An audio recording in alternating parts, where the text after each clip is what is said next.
Grabe, hindi ko akalain na sa 50 pieces bakit na pala yun na sold out ko neto.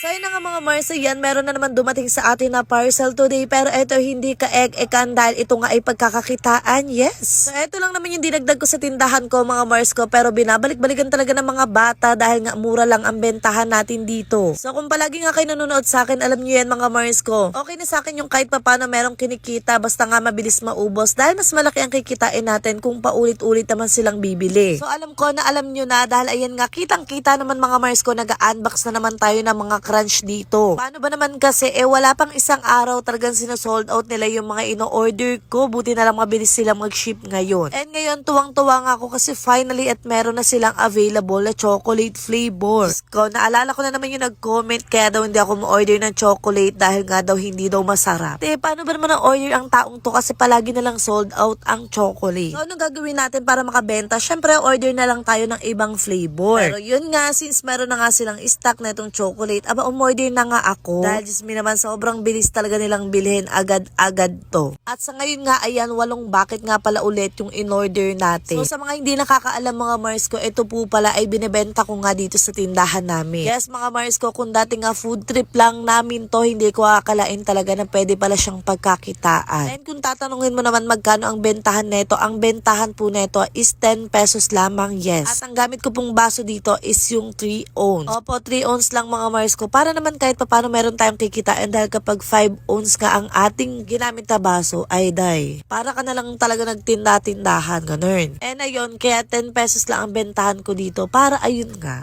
afford lang siya ng mga bata. So, meron pa rin magsasabi dyan, meron ka bang kinikita kasi nga 10 pesos lang yung benta mo? Yes naman. Kasi sino ba naman magtitinda na walang kikitain, diba? Ganun. So ang akin lang, kahit konti lang ang kita natin dito, mabilis naman siya maubos. Kaya naman mabilis lang din talaga ang ikot ng pera. Or mabilis lang yung ikot ng ating kikitain, ganun. O siya, baka naman nagdadalawang isip ka pa kung magtitinda ka na ito. Eto na yung size. Check mo na sa comment section na